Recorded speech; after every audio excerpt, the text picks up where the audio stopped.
Metamorphosis by Franz Kafka. Translated by David Wyllie. 1.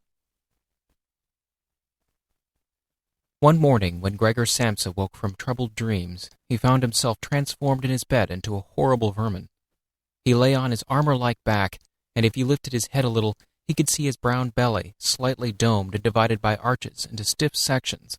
The bedding was hardly able to cover it, and seemed ready to slide off at any moment.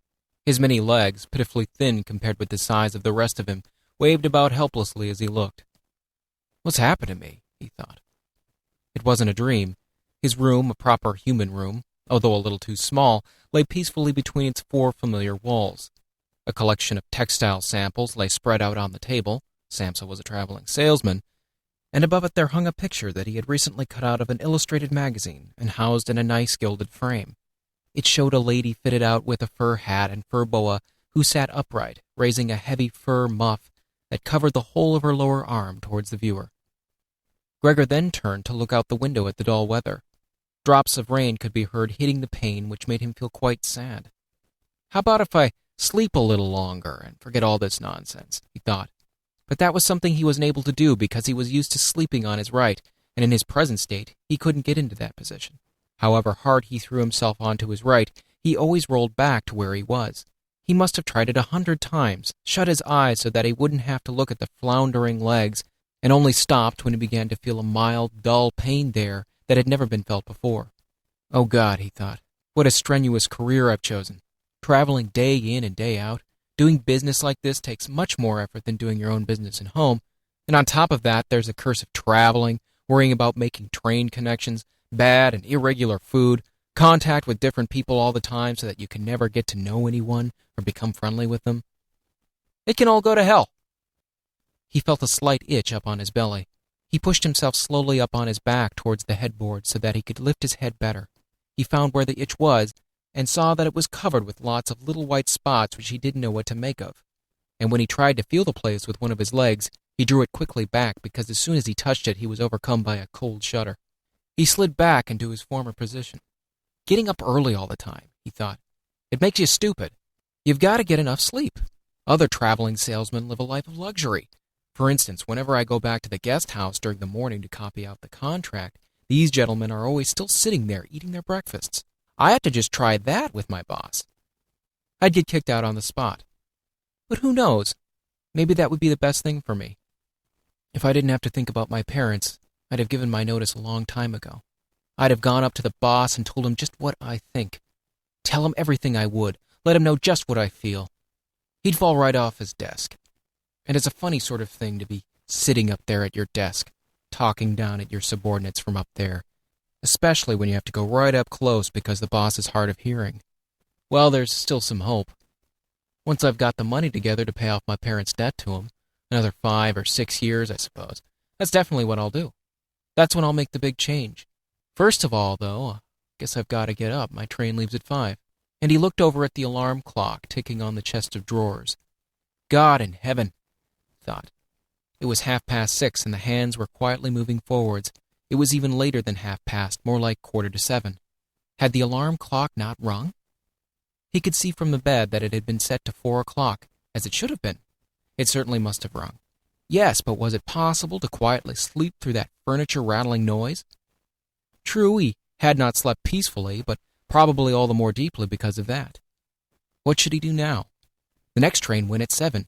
If he were to catch that, he would have to rush like mad, and the collection of samples was still not packed, and he did not at all feel particularly fresh and lively. And even if he did catch the train, he would not avoid his boss's anger, as the office assistant would have been there to see the 5 o'clock train go, and he would have put in report about Gregor's not being there a long time ago. The office assistant was the boss's man, spineless, and with no understanding. What about if he reported sick? But that would be extremely strained and suspicious, as in 15 years of service, Gregor had never once yet been ill. His boss would certainly come round with the doctor from the medical insurance company, accuse his parents of having a lazy son, and accept the doctor's recommendation not to make any claim, as the doctor believed that no one was ever ill, but that many were just work-shy. And what's more, would he have been entirely wrong in this case? Gregor did, in fact, apart from excessive sleepiness, after sleeping for so long, feel completely well, and even felt much hungrier than usual. He was still hurriedly thinking all this through, unable to decide to get out of bed when the clock struck 7:15. There was a cautious knock at the door near his head. "Gregor," someone called. It was his mother. "It's 7:15. Didn't you want to go somewhere?" That gentle voice. Gregor was shocked when he heard his own voice answering. It could hardly be recognized as a voice he had had before. As if from deep inside him there was a painful and uncontrollable squeaking mixed in with it.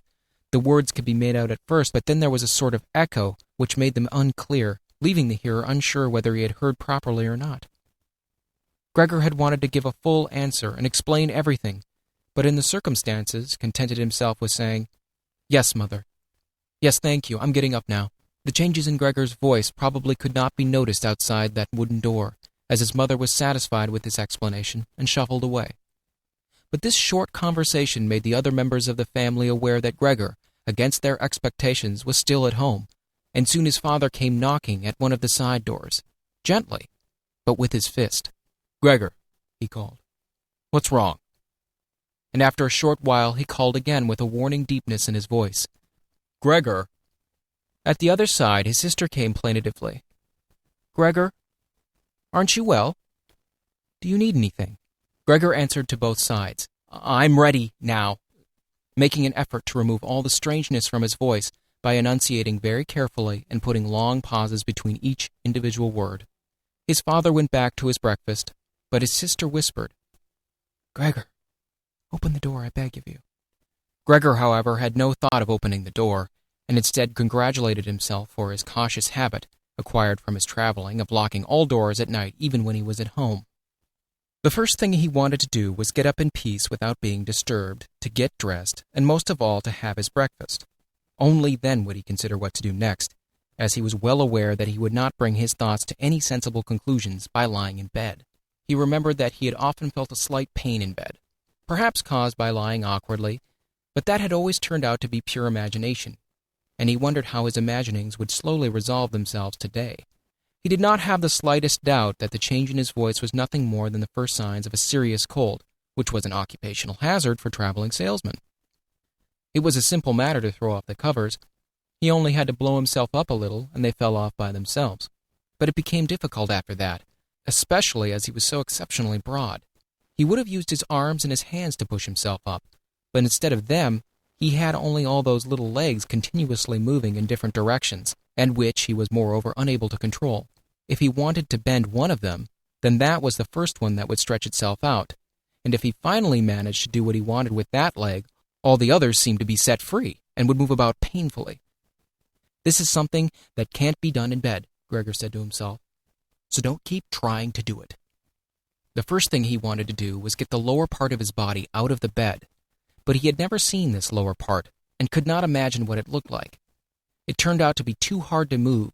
It went so slowly, and finally, almost in a frenzy, when he carelessly shoved himself forwards with all the force he could gather, he chose the wrong direction, hit hard against the lower bedpost, and learned from the burning pain he felt that the lower part of his body might well, at present, be the most sensitive.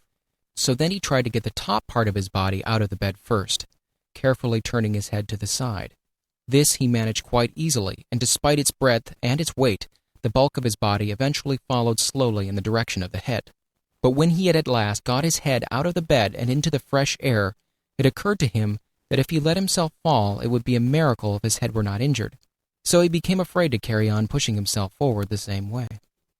And he could not knock himself out now at any price. Better to stay in bed than lose consciousness. It took just as much effort to get back to where he had been earlier. But when he lay there sighing, and was once more watching his legs as they struggled against each other even harder than before, if that was possible, he could think of no way of bringing peace and order in this chaos. He told himself once more that it was not possible for him to stay in bed, and that the most sensible thing to do would be to get free of it in whatever way he could, at whatever sacrifice. At the same time, though, he did not forget to remind himself that calm consideration was much better than rushing to desperate conclusions. At times like this he would direct his eyes to the window and look out as clearly as he could, but unfortunately, even the other side of the narrow street was enveloped in morning fog, and the view had little confidence or cheer to offer him. 7 o'clock already, he said to himself when the clock struck again. 7 o'clock, and there's still a fog like this. and he lay there quietly a while longer, breathing lightly, as if he perhaps expected the total stillness to bring things back to their real and natural state. But then he said to himself, "Before it strikes 7:15, I'll definitely have to have got properly out of bed, and by then somebody will have come around from work to ask what's happened to me as well, as they open up at work before 7 o'clock. And so he set himself to the task of swinging the entire length of his body out of the bed all at the same time. If he succeeded in falling out of bed in this way, and kept his head raised as he did so, he could probably avoid injuring it. His back seemed quite hard, and probably nothing would happen to it falling onto the carpet. His main concern was for the loud noise he was bound to make, and which even through all the doors would probably raise concern, if not alarm. But it was something that had to be risked. When Gregor was already sticking halfway out of the bed, the new method was more of a game than an effort. All he had to do was rock back and forth. It occurred to him how simple everything would be if somebody came to help him. 2 strong people, he had his father and the maid in mind, would have been more than enough. They would only have to push their arms under the dome of his back, peel him away from the bed, bend down with the load, and then be patient and careful as he swang over onto the floor, where, hopefully, the little legs would find a use. Should he really call for help, though, even apart from the fact that all the doors were locked? Despite all the difficulty he was in, he could not suppress a smile at this thought. After a while, he had already moved so far across that it would have been hard for him to keep his balance if he rocked too hard. This time was now 7:10, and he would have to make a final decision very soon. Then there was a ring at the door of the flat. "That'll be someone from work," he said to himself, and froze very still, although his little legs only became all the more lively as they danced around. For a moment everything remained quiet. "They're not opening the door," Gregor said to himself, caught in some nonsensical hope. But then, of course, the maid's firm steps went to the door as ever and opened it. Gregor only needed to hear the visitor's first words of greeting, and he knew who it was. The chief clerk himself. Why did Gregor have to be the only one condemned to work for a company where they immediately became highly suspicious at the slightest shortcoming? Were all employees, every one of them, louts? Was there not one of them who was faithful and devoted, who would go so mad with pangs of conscience that he couldn't get out of bed if he didn't spend at least a couple of hours in the morning on company business?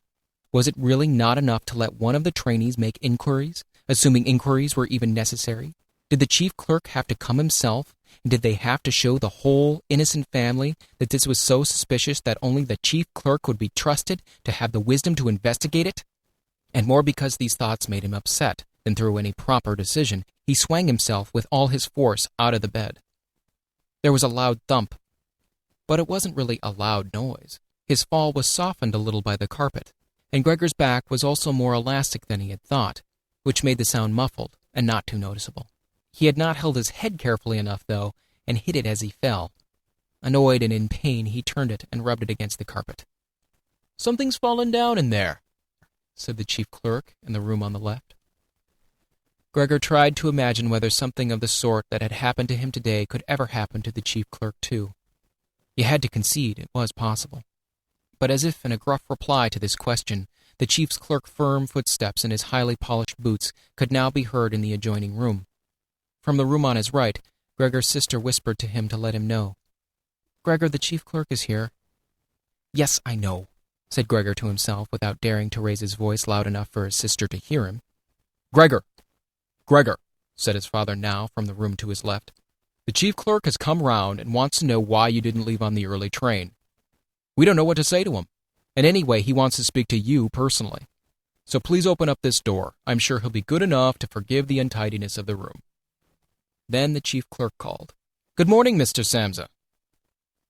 "He isn't well," said his mother to the chief clerk, while his father continued to speak through the door. "He isn't well, please believe me. Why else would Gregor have missed the train? The lad only ever thinks about the business. It nearly makes me cross the way he never goes out in the evenings. He's been in town for a week now, but stayed home every evening. He sits with us in the kitchen and just reads the paper or studies train timetables. His idea of relaxation is working with his fret saw. He's made a little frame, for instance, and only took him 2 or 3 evenings. You'll be amazed at how nice it is. It's hanging up in his room. You'll see it as soon as Gregor opens the door. Anyway, I'm glad you're here. We wouldn't have been able to get Gregor to open the door by ourselves. He's so stubborn, and I'm sure he isn't well. He said this morning that he is, but he isn't. I'll be there in a moment." said Gregor slowly and thoughtfully, but without moving so that he would not miss any word of the conversation. "Well, I can't think of any other way of explaining it, Mrs. Samsa," said the chief clerk. "I hope it's nothing serious, but on the other hand, I must say that if we people in commerce ever become slightly unwell, then, fortunately or unfortunately as you like, we simply have to overcome it because of business considerations." "Can the chief clerk come in and see you now, then?" asked his father impatiently, knocking at the door again. "No," said Gregor. In the room on his right there followed a painful silence. In the room on his left his sister began to cry. So why did his sister not go and join the others? She had probably only just got up and had not even begun to get dressed. And why was she crying? Was it because he had not got up and had not let the chief clerk in? Because he was in danger of losing his job, and if that happened his boss would once more pursue their parents with the same demands as before? There was no need to worry about things like that yet. Gregor was still there and had not the slightest intention of abandoning his family. For the time being, he just lay there on the carpet, and no one who knew the condition he was in would seriously have expected him to let the chief clerk in. It was only a minor discourtesy, and a suitable excuse could easily be found for that later on. It was not something for which Gregor could be sacked on the spot. And it seemed to Gregor much more sensible to leave him now in peace instead of disturbing him with talking at him and crying. But the others didn't know what was happening. They were worried. That would excuse their behavior. The chief clerk now raised his voice. "Mr. Samsa," he called to him, "what is wrong? You barricade yourself in your room, give us no more than yes or no for an answer. You're causing a serious and unnecessary concern to your parents, and you fail, and I mention this just by the way, you fail to carry out your business duties in a way that is quite unheard of. I'm speaking here on behalf of your parents and of your employer, and really must request a clear and immediate explanation. I'm astonished, quite astonished. I thought I knew you as a calm and sensible person, and now you suddenly seem to be showing off with peculiar whims. This morning your employer did suggest a possible reason for your failure to appear, it's true. It had to do with the money that was recently entrusted to you. But I came near to giving him my word of honor that that could not be the right explanation. But now that I see your incomprehensible stubbornness, I no longer feel any wish whatsoever to intercede on your behalf, and nor is your position all that secure. I had originally intended to say all this to you in private, but since you caused me to waste my time here for no good reason, I don't see why your parents should not also learn of it. Your turnover has been very unsatisfactory of late. I grant you it's not the time of year to do especially good business, we recognize that. But there is simply no time of year to do no business at all, Mr. Samsa. We cannot allow there to be. But, sir, called Gregor, beside himself and forgetting all else in the excitement. I'll open up immediately, just a moment. I'm slightly unwell, an attack of dizziness. I haven't been able to get up. I'm still in bed now, but I'm quite fresh now again. I'm just getting out of bed. Just a moment. Be patient. It's not quite as easy as I thought. I'm quite all right now, though. It's shocking what can suddenly happen to a person. I was quite all right last night. My parents know about it, perhaps better than me. I had a small symptom of it last night already. They must have noticed it. I don't know why I didn't let you know at work, but you always think you can get over an illness without staying at home. Please don't make my parents suffer. There's no basis for any of the accusations you're making. Nobody's ever said a word to me about any of these things. Maybe you haven't read the latest contracts I sent in. I'll set off with the 8 o'clock train as well. These few hours of rest have given me strength. And please be so good as to tell that to the boss and recommend me to him. And while Gregor gushed out these words, hardly knowing what he was saying, he made his way over to the chest of drawers. This was easily done, probably because of the practice he had already had in bed, where he now tried to get himself upright. He really did want to open the door, really did want to let them see him and to speak with the chief clerk. The others were being so insistent, and he was curious to learn what they would say when they caught sight of him. If they were shocked, then it would no longer be Gregor's responsibility, and he could rest. If, however, they took everything calmly, he would still have no reason to be upset, and if he hurried, he really could be at the station for 8 o'clock. The first few times he tried to climb up on the smooth chest of drawers, he just slid down again. But he finally gave himself one last swing, and stood there upright. The lower part of his body was in serious pain, but he no longer gave any attention to it. Now he let himself fall against the back of a nearby chair, and held tightly to the edges of it with his little legs.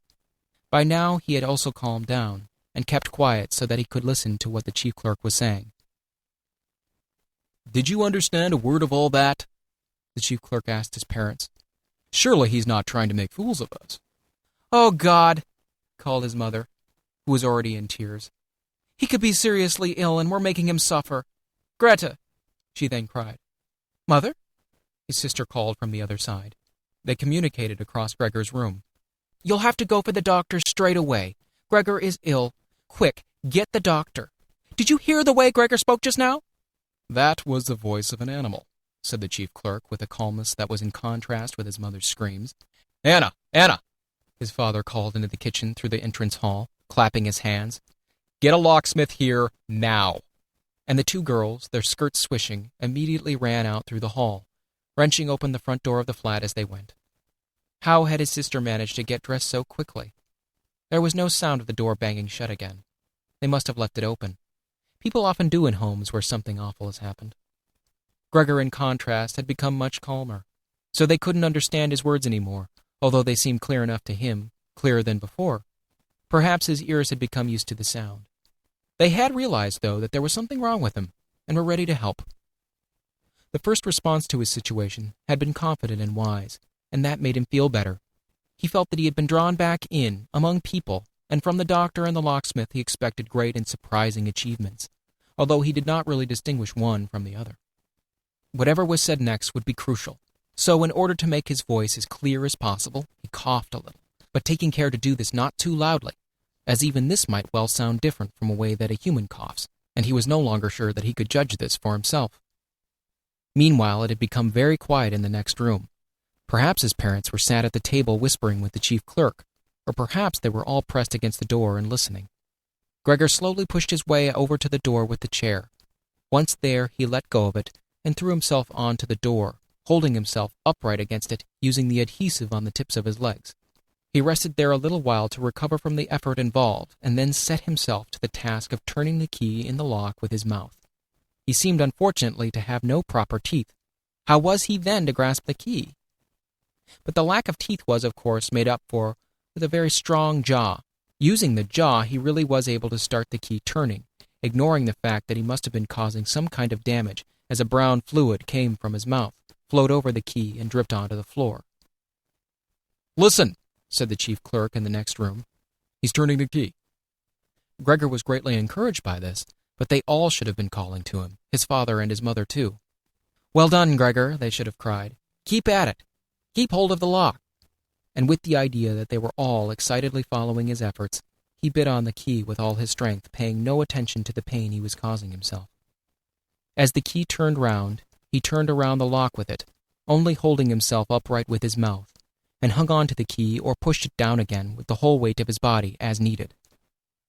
The clear sound of the lock as it snapped back was Gregor's sign that he could break his concentration, and as he regained his breath, he said to himself, "So I didn't need the locksmith after all." Then he lay his head on the handle of the door to open it completely. Because he had to open the door in this way, it was already wide open before he could be seen. He had first to slowly turn himself around one of the double doors, and he had to do it very carefully if he did not want to fall flat on his back before entering the room. He was still occupied with this difficult movement, unable to pay attention to anything else, when he heard the chief clerk exclaim a loud, "Oh!" which sounded like the soughing of the wind. Now he also saw him. He was the nearest to the door, his hand pressed against his open mouth and slowly retreating as if driven by a steady and invisible force. Gregor's mother, her hair still disheveled from bed despite the chief clerk's being there, looked at his father. Then she unfolded her arms, took 2 steps forward towards Gregor, and sank down onto the floor into her skirts that spread themselves out around her as her head disappeared into her own breast. His father looked hostile and clenched his fists as if wanting to knock Gregor back into his room. Then he looked uncertainly around the living room and covered his eyes with his hands, and wept so that his powerful chest shook. So Gregor did not go into the room, but leaned against the inside of the other door, which was still held bolted in place. In this way only half of his body could be seen, along with his head above it, which he leant over to one side as he peered out at the others. Meanwhile the day had become much lighter. Part of the endless gray-black building on the other side of the street, which was a hospital, could be seen quite clearly with the austere and regular line of windows piercing its facade. The rain was still falling, now throwing down large, individual drops which hit the ground one at a time. The washing up from the breakfast lay on the table. There was so much of it because, for Gregor's father, breakfast was the most important meal of the day, and he would stretch it out for several hours as he sat reading a number of different newspapers. On the wall exactly opposite there was a photograph of Gregor when he was a lieutenant in the army, his sword in his hand, and a carefree smile on his face, as he called forth respect for his uniform and bearing. The door to the entrance hall was open, and as the front door of the flat was also open, he could see onto the landing and the stairs where they began their way down below. "Now then," said Gregor, well aware that he was the only one to have kept calm, "I'll get dressed straight away now, pack up my samples, and set off. Will you please just let me leave? You can see," he said to the chief clerk, "that I'm stubborn, and I like to do my job. Being a commercial traveler is arduous, but without traveling I couldn't earn my living. So where are you going? Into the office, yes? Will you report everything accurately, then? It's quite possible for someone to be temporarily unable to work, but that's just the right time to remember what's been achieved in the past and consider that later on, once the difficulty has been removed, he will certainly work with all the more diligence and concentration. You're well aware that I'm seriously in debt to our employer, as well as having to look after my parents and my sister, so that I'm trapped in a difficult situation. But I will work my way out of it again. Please don't make things any harder for me than they are already, and don't take sides against me at the office. I know that nobody likes the travelers. They think we earn an enormous wage as well as having a soft time of it. That's just prejudice, but they have no particular reason to think better of it. But you, sir, you have a better overview than the rest of the staff. In fact, if I can say this in confidence, a better overview than the boss himself. It's very easy for a businessman like him to make mistakes about his employees and judge them more harshly than he should. And you're also well aware that we travelers spend almost the whole year away from the office, so that we can very easily fall victim to gossip and chance and groundless complaints, and it's almost impossible to defend yourself from that sort of thing. We don't usually even hear about them, or if at all, it's when we arrive back home exhausted from a trip, and even that's when we feel harmful effects of what's been going on without even knowing what caused them. Please don't go away. At least first say something to show that you grant that I'm at least partly right." But the chief clerk had turned away as soon as Gregor had started to speak, and with protruding lips, only stared back at him over his trembling shoulders as he left. He did not keep still for a moment while Gregor was speaking, but moved steadily towards the door without taking his eyes off him. He moved very gradually, as if there had been some secret prohibition on leaving the room. It was only when he had reached the entrance hall that he had made a sudden movement, drew his foot from the living room, and rushed forward in a panic. In the hall, he stretched his right hand far out towards the stairway, as if out there was some supernatural force waiting to save him. Gregor realized that it was out of the question to let the chief clerk go away in this mood if his position in the firm was not to be put in extreme danger. That was something his parents did not understand very well. Over the years, they had become convinced that his job would provide for Gregor for his entire life, and besides, they had so much to worry about at present that they had lost sight of any thought for the future. Gregor, though, did not think about the future. The chief clerk had to be held back, calmed down, convinced, and finally won over. The future of Gregor and his family depended on it. If only his sister were here. She was clever. She was already in tears while Gregor was still lying peacefully on his back. And the chief clerk was a lover of women. Surely she could persuade him. She could close the front door in the entrance hall and talk him out of this shocked state. But his sister was not there. Gregor would have to do the job himself. And without considering that he still was not familiar with how well he could move about in his present state, or that his speech still might not, or probably would not, be understood, he let go of the door, pushed himself through the opening, tried to reach the chief clerk on the landing who, ridiculously, was holding on to the banister with both hands. But Gregor fell immediately over, and with a little scream, as he sought something to hold on to, landed on his numerous little legs. Hardly had that happened then, for the first time that day. He began to feel all right with his body. The little legs had the solid ground under him. To his pleasure, they did exactly as he told them. They were even making the effort to carry him where he wanted to go, and he was soon believing that all his sorrows would soon be finally at an end. He held back the urge to move, but swayed from side to side as he crouched there on the floor. His mother was not far away in front of him and seemed, at first, quite engrossed in herself. But then she suddenly jumped up with her arms outstretched and her fingers spreading, shouting, "Help, for pity's sake!" The way she held her head suggested she wanted to see Gregor better, but the unthinking way she was hurrying backwards showed that she did not. She had forgotten that the table was behind her with all the breakfast things on it. When she reached the table, she sat quickly down on it without knowing what she was doing, without even seeming to notice that the coffee pot had been knocked over, and a gush of coffee was pouring down onto the carpet. "Mother, Mother," Gregor said gently, looking up at her. He had completely forgotten the chief clerk for the moment, but could not help himself snapping in the air with his jaws at the sight of the flow of coffee. That set his mother screaming anew. She fled from the table and into the arms of his father as he rushed towards her. Gregor, though, had no time to spare for his parents now. The chief clerk had already reached the stairs. With his chin on the banister, he looked back for the last time. Gregor made a run for him. He wanted to be sure of reaching him. The chief clerk must have expected something as he leapt down several steps at once and disappeared, his shouts resounding all around the staircase. The flight of the chief clerk seemed, unfortunately, to put Gregor's father into a panic as well. Until then, he had been relatively self-controlled. But now, instead of running after the chief clerk himself, or at least not impeding Gregor as he ran after him, Gregor's father seized the chief clerk's stick in his right hand. The chief clerk had left it behind on a chair, along with his hat and overcoat. He picked up a large newspaper from the table with his left and used them to drive Gregor back into his room, stamping his foot at him as he went.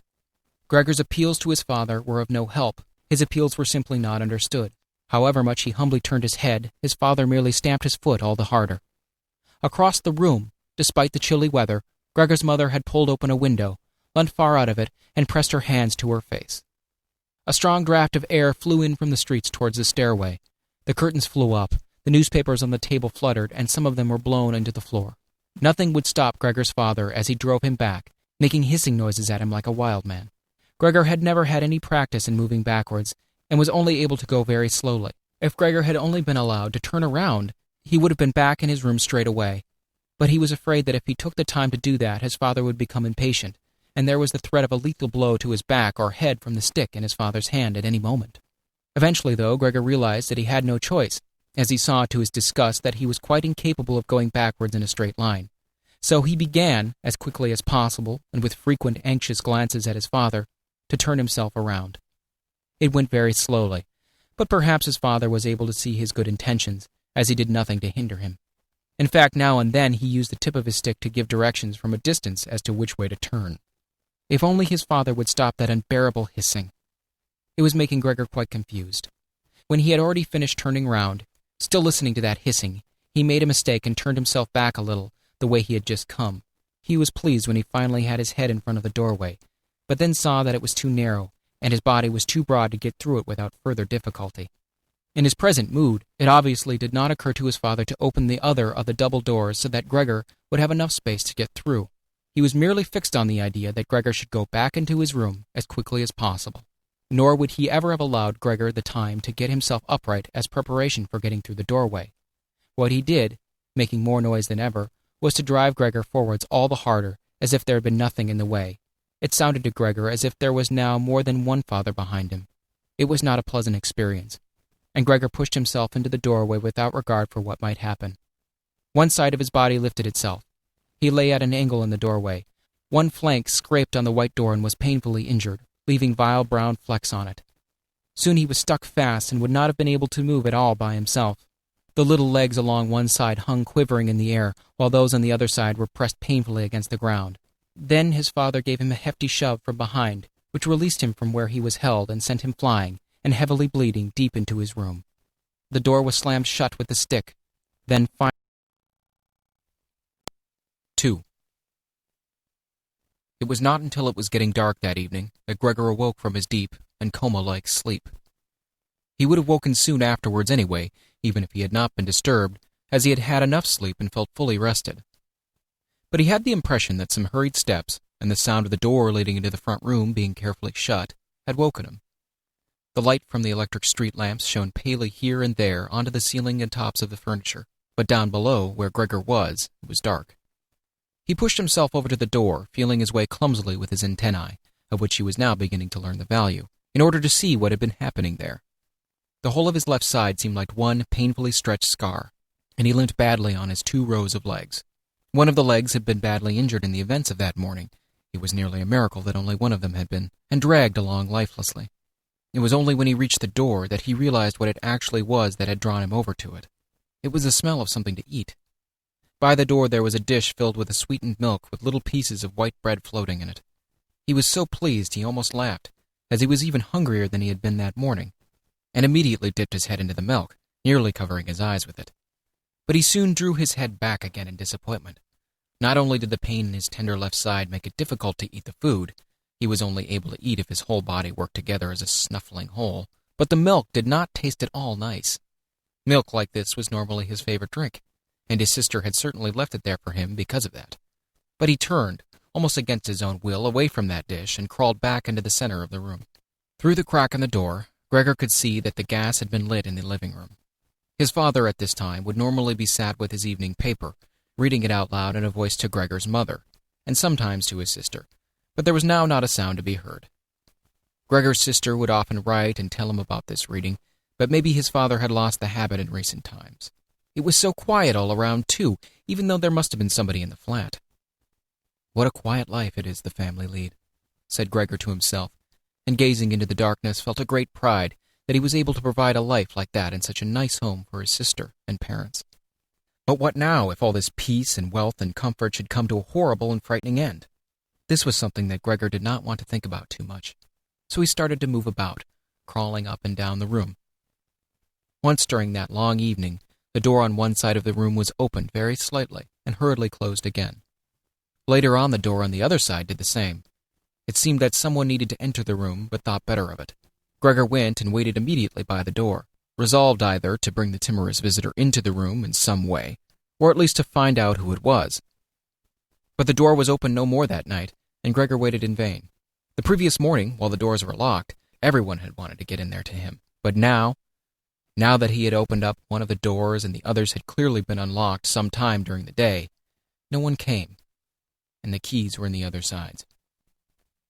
It was not until late at night that the gas light in the living room was put out, and now it was easy to see that parents and sister had stayed awake all that time, as they all could be distinctly heard as they went away together on tiptoe. It was clear that no one would come into Gregor's room any more until morning. That gave him plenty of time to think undisturbed about how he would rearrange his life. For some reason, the tall, empty room where he was forced to remain made him feel uneasy as he lay there flat on the floor, even though he had been living there in it for 5 years. Hardly aware of what he was doing other than a slight feeling of shame, he hurried under the couch. It pressed down on his back a little, and he was no longer able to lift his head, but he nonetheless felt immediately at ease, and his only regret was that his body was too broad to get it all underneath. He spent the whole night there. Some of the time he passed in light sleep, although he frequently woke from it in alarm because of hunger, and some of the time was spent in worries and vague hopes which, however, always led to the same conclusion. For the time being, he must remain calm. He must show patience and the greatest consideration so that his family could bear the unpleasantness that he, in his present condition, was forced to impose on them. Gregor soon had the opportunity to test the strength of his decisions, as early as the next morning, almost before the night had ended. His sister, nearly fully dressed, opened the door from the front room and looked anxiously in. She did not see him straight away, but when she did notice him under the couch, he had to be somewhere, for God's sake. He couldn't have flown away.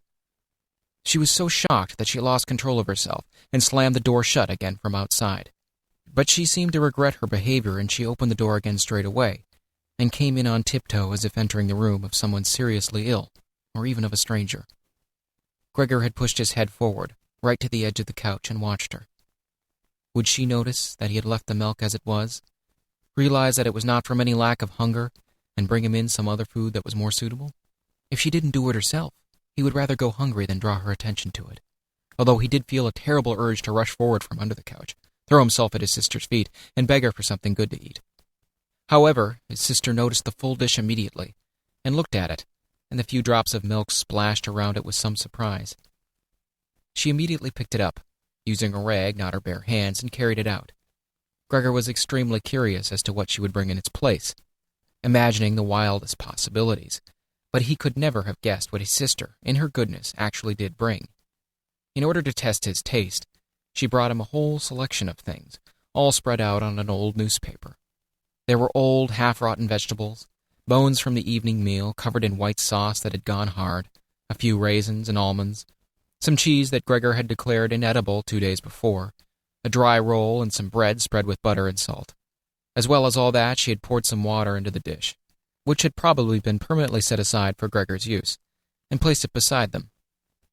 Then, out of consideration for Gregor's feelings, as she knew that he would not eat in front of her, she hurried out again, and even turned the key in the lock so that Gregor would know he could make things as comfortable for himself as he liked. Gregor's little legs whirred. At least he could eat. What's more, his injuries must have already completely healed, as he found no difficulty in moving. This amazed him, as more than a month earlier he had cut his finger slightly with a knife. "Am I less sensitive than I used to be then?" he thought. And it was already sucking greedily at the cheese, which had immediately, almost compellingly, attracted him, much more than the other foods on the newspaper. Quickly, one after another, his eyes watering with pleasure, he consumed the cheese, the vegetables, and the sauce. The fresh foods, on the other hand, he didn't like at all, and even dragged the things he did want to eat a little away from them because he couldn't stand the smell. Long after he had finished eating and lay lethargic in the same place, his sister slowly turned the key in the lock as a sign to him that he should withdraw. He was immediately startled, although he had been half asleep, and he hurried back under the couch. But he needed great self-control to stay there even for the short time that his sister was in the room, as eating so much food had rounded out his body a little, and he could hardly breathe in that narrow space. Half suffocating, he watched with bulging eyes as his sister unselfconsciously took a broom and swept up the leftovers, mixing them in with the food he had not touched at all, as if it could not be used anymore. She quickly dropped it all into a bin, closed it with its wooden lid, and carried everything out. She had hardly turned her back before Gregor came out again from under the couch and stretched himself. This was how Gregor received his food each day now. Once in the morning while his parents and the maid were still asleep, and the second time after everyone had eaten their meal at midday, as his parents would sleep for a little while then as well, and Gregor's sister would send the maid away on some errand. Gregor's father and mother certainly did not want him to starve either, but perhaps it would have been more than they could stand to have any more experience of his feeding than being told about it. And perhaps his sister wanted to spare them what distress she could, as they were indeed suffering enough. It was impossible for Gregor to find out what they had told the doctor and the locksmith that first morning to get them out of the flat. As nobody could understand him, nobody, not even his sister, thought he could understand them, so he had to be content to hear his sister's sighs and appeals to the saints as she moved about his room. It was only later, when she had become a little more used to everything — there was, of course, no question of her ever becoming fully used to the situation — that Gregor would sometimes catch a friendly comment, or at least a comment that could be construed as friendly. "He's enjoyed his dinner today," she might say when he had diligently cleared all of his food left for him. Or if he left most of it, which slowly became more and more frequent, she would often say sadly, "Now everything's just been left there again." Although Gregor wasn't able to hear any news directly, he did listen to much of what was said in the next rooms, and whenever he heard anyone speaking, he would scurry straight to the appropriate door and press his whole body against it. There was seldom any conversation, especially at first, that was not about him in some way, even if only in secret. For 2 whole days, all the talk at every mealtime was about what they should do now. But even between meals they spoke about the same subject, as there was always at least 2 members of the family at home. Nobody wanted to be at home by themselves, and it was out of the question to leave the flat entirely empty. And on the very first day the maid had fallen to her knees and begged Gregor's mother to let her go without delay. It was not very clear how much she knew of what had happened, but she left within a quarter of an hour, tearfully thanking Gregor's mother for her dismissal as if she had done her an enormous service. She even swore emphatically not to tell anyone the slightest about what had happened, even though no one had asked that of her. Now Gregor's sister also had to help his mother with the cooking, although that was not so much bother as no one ate very much. Gregor often heard how one of them would unsuccessfully urge another to eat and receive no answer more than, "No thanks, I've had enough," or something similar. No one drank very much either. His sister would sometimes ask his father whether he would like a beer, hoping for the chance to go fetch it herself. When his father then said nothing, she would add, so that he would not feel selfish, that she could send the housekeeper for it. But then his father would close the matter with a big loud "no," and no more would be said. Even before the first day had come to an end, his father had explained to Gregor's mother and sister what their finances and prospects were. Now and then he stood up from the table and took some receipt or document from the little cash box he had saved from his business when it had collapsed 5 years earlier. Gregor heard how he had opened the complicated lock and then closed it again after he had taken the item he wanted. What he heard his father say was some of the first good news that Gregor heard since he had first been incarcerated in his room. He had thought that nothing at all remained from his father's business. At least he had never told him anything different, and Gregor had never asked him about it anyway. Their business misfortune had reduced the family to a state of total despair, and Gregor's only concern at that time had been to arrange things so that he could all forget about it as quickly as possible. So then he started working especially hard, with a fiery vigor that raised him from a junior salesman to a traveling representative almost overnight, bringing with it the chance to earn money in quite different ways. Gregor converted his success at work straight into cash that he could lay on the table at home for the benefit of his astonished and delighted family. They had been good times, and they had never come again, at least not with the same splendor. even though Gregor had later earned so much that he was in a position to bear the costs of the whole family, and did bear them. They had even gotten used to it, both Gregor and the family. They took the money with gratitude, and he was glad to provide it, although there was no longer much warm affection given in return. Gregor only remained close to his sister now. Unlike him, she was very fond of music, and a gifted and expressive violinist. It was his secret plan to send her to the conservatory next year, even though it would cause great expense that would have to be made up for in some other way. During Gregor's shorter periods in town, conversation with his sister would often turn to the conservatory, but it was only ever mentioned as a lovely dream that could never be realized. Their parents did not like to hear this innocent talk, but Gregor thought about it quite hard and decided he would let them know what he planned with a grand announcement of it on Christmas Day. That was the sort of totally pointless thing that went through his mind in his present state, pressed upright against the door and listening. There were times when he simply became too tired to continue listening, when his head would fall wearily against the door and he would pull it up again with a start, as even the slightest noise he caused would be heard next door and they would all go silent. "What's that he's doing now?" his father would say after a while, clearly having gone over to the door, and only then would the interrupted conversation slowly be taken up again. When explaining things, his father repeated himself several times, partly because it was a long time since he had been occupied with these matters himself, and partly because Gregor's mother did not understand everything first time. From these repeated explanations, Gregor learned, to his pleasure, that despite all their misfortunes, there was still some money available from the old days. It was not a lot, but it had not been touched in the meantime, and some interest had accumulated. Besides that, they had not been using up all the money that Gregor had been bringing home every month, keeping only a little for himself, so that, too, had been accumulating. Behind the door, Gregor nodded with enthusiasm in his pleasure at this unexpected thrift and caution. He could actually have used this surplus money to reduce his father's debt to his boss, and the day when he could have freed himself from that job would have come much sooner. But now it was certainly better the way his father had done things. This money, however, was certainly not enough to enable the family to live off the interest. It was enough to maintain them for perhaps 1 or 2 years, no more. That's to say, it was money that should not really be touched, but set aside for emergencies. Money to live on had to be earned. His father was healthy but old, and lacking in self-confidence. During the 5 years he had not been working, the first holiday in a life that had been full of strain and no success, he had put on a lot of weight and become very slow and clumsy. Would Gregor's elderly mother now have to go out and earn money? She suffered from asthma, and it was a strain for her just to move about the home. Every other day would be spent struggling for breath on the sofa by the open window. Would his sister have to go and earn money? She was still a child of 17. Her life up till then had been very enviable, consisting of wearing nice clothes, sleeping late, helping out in the business, joining in with a few modest pleasures, and most of all playing the violin. Whenever they began to talk of the need to earn money, Gregor would always first let go of the door and then throw himself onto the cool leather sofa next to it, as he became quite hot with shame and regret. He would often lie there the whole night through, not sleeping a wink, but scratching at the leather for hours on end.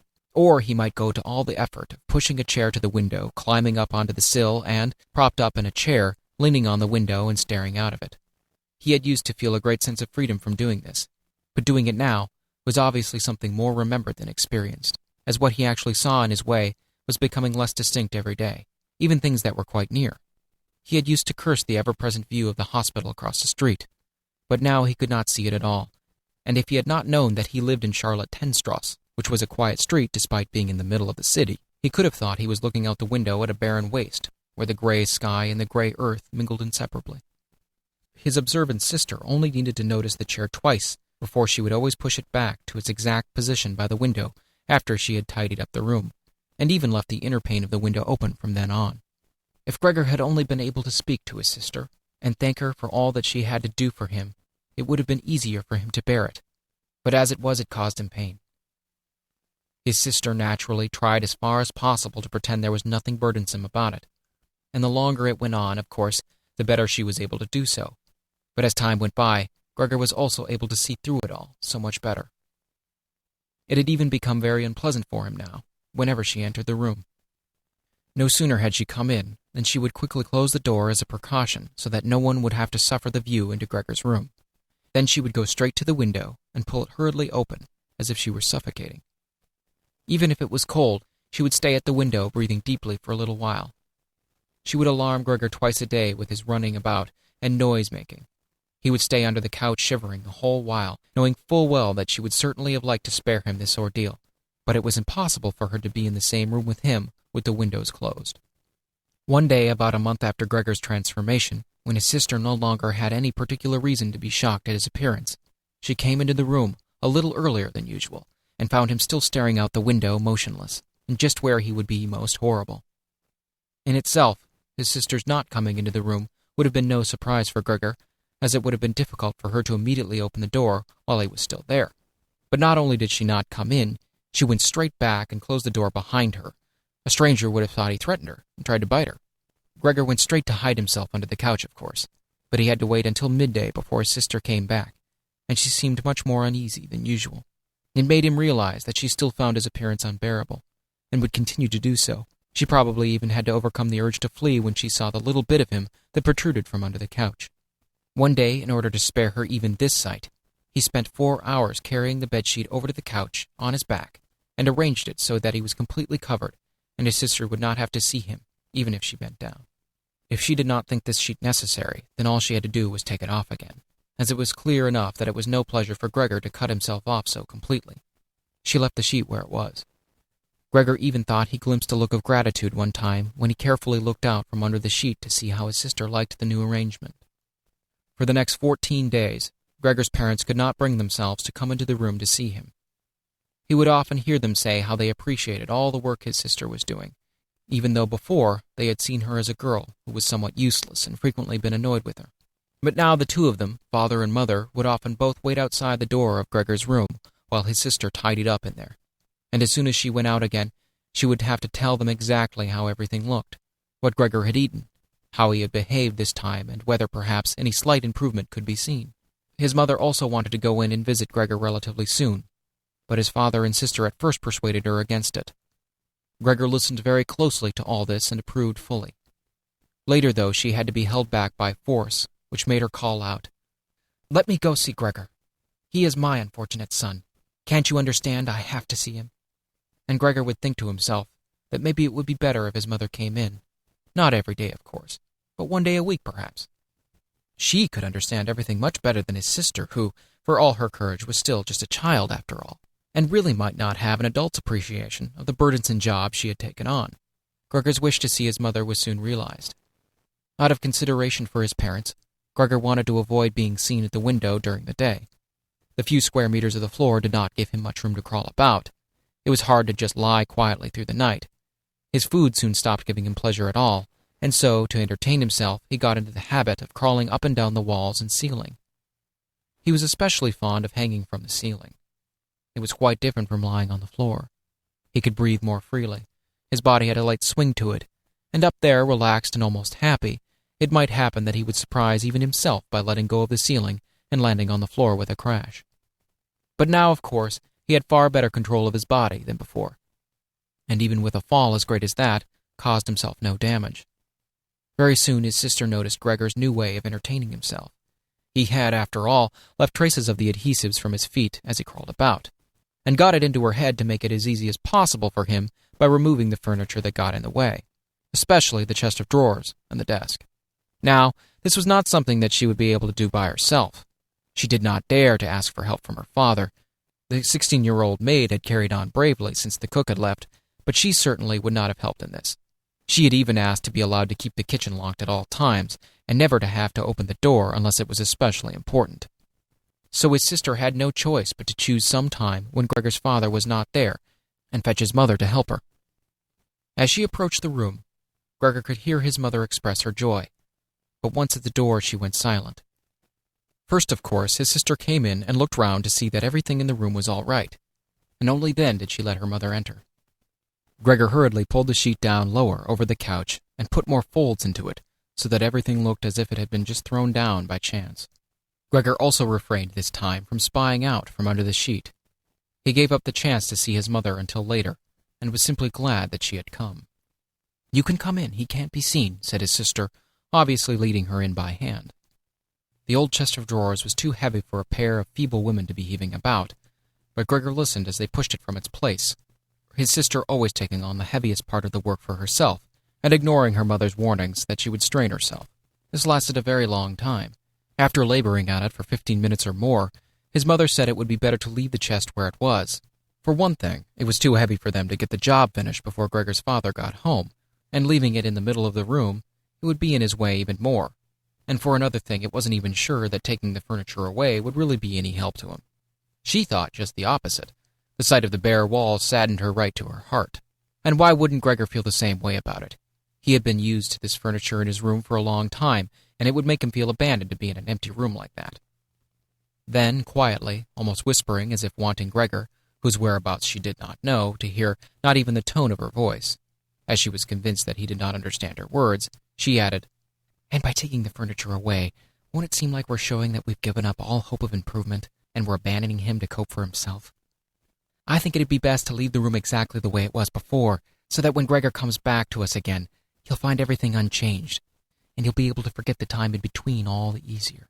Hearing these words from his mother made Gregor realize that the lack of any direct human communication, along with the monotonous life led by the family during those 2 months, must have made him confused.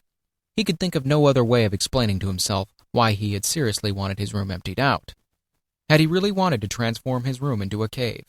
A warm room, fitted out with the nice furniture he had inherited, that would have let him crawl around unimpeded in any direction, but it also would have let him quickly forget his past when he had still been human. He had come very close to forgetting, unheard for so long that it had shaken him out of it. Nothing should be removed. Everything had to stay. He could not do without the good influence the furniture had on his condition. And if the furniture made it difficult for him to crawl about mindlessly, that was not a loss but a great advantage. His sister unfortunately did not agree. She had become used to the idea, not without reason, that she was Gregor's spokesman to his parents about the things that concerned him. This meant that his mother's advice now was sufficient reason for her to insist on removing not only the chest of drawers and the desk, as she had thought at first, but also all the furniture apart from the all-important couch. It was more than childish perversity, of course, or the unexpected confidence she had recently acquired, that made her insist. She had indeed noticed that Gregor needed a lot of room to crawl about in, whereas the furniture, as far as anyone could see, was of no use to him at all. Girls of that age, though, do become enthusiastic about things, and they feel they must get their way whenever they can. Perhaps this is what tempted Greta to make Gregor's situation seem even more shocking than it was, so that she could do even more for him. Greta would probably be the only one who would dare enter a room dominated by Gregor, crawling about the bare walls by himself. So she refused to let her mother dissuade her. Gregor's mother already looked uneasy in his room. She soon stopped speaking and helped Gregor's sister to get the chest of drawers out with what strength she had. The chest of drawers was something that Gregor could do without if he had to, but the writing desk had to stay. Hardly had the two women pushed the chest of drawers, groaning, out of the room when Gregor poked his head out from under the couch to see what he could do about it.